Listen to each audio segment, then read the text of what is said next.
आणि आता पाहणार आहोत बातम्या पुणे जिल्ह्यातल्या।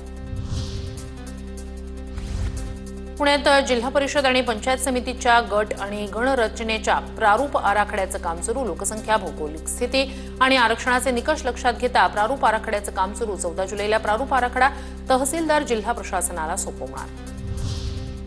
पुण्याच्या वारजे बाणेरमध्ये आज कमी दाबानं पाणी पुरवठा होणार। मुख्य जलवाहिनीच्या दुरुस्तीचं काम सुरू असल्यानं पाणी पुरवठा कमी दाबानं, नागरिकांना पाणी जपून वापरण्याचं आवाहन। पुण्यात तोट्यात असलेल्या एसटी मार्गांवरील बस बंद करण्याचा निर्णय। उत्पन्न वाढीसाठी एसटीच्या पुणे विभागाचं फेरनियोजन। लांब पल्ल्याच्या मार्गांवर सीएनजी आणि इलेक्ट्रिक बस चालवल्या जाणार। अवजड वाहनांना बंदी असतानाही पुणे शहराच्या हद्दीतून सर्रास वाहतूक। गेल्या वर्षी शहरात 334 अपघात होऊन 345 जणांचा मृत्यू तर 6 महिन्यात 140 जणांचा अपघात। पोलिसांकडून या संदर्भातील आकडेवारी सादर। पुण्यातील प्रसिद्ध विश्रामबाग वाडा जुलै अखेर नागरिकांसाठी खुला होणार।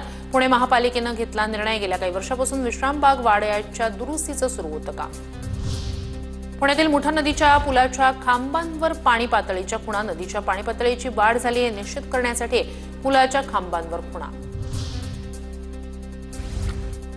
शेअर बाजारातील गुंतवणुकीच्या आमिषानं फसवणूक करणारी टोळी गजाआड। नेपाळमधील चोरट्यांचं 5 जणांना पुणे सायबर पोलिसांनी ठोकल्या बेड्या। पुणे आंतरराष्ट्रीय विमानतळाला आलेला धमकीचा मेल ही अफवा असल्याचं स्पष्ट। केंद्रीय तपास यंत्रणांनी केलेल्या तपासानंतर ही अफवा असल्याचं स्पष्ट। दरम्यान धमकीचा मेल आल्यानंतर विमानतळावर उडाली होती खळबळ।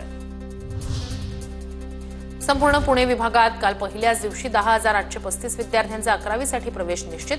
तर पुणे जिल्ह्यातून सर्वाधिक 5,497 विद्यार्थ्यांचा प्रवेश।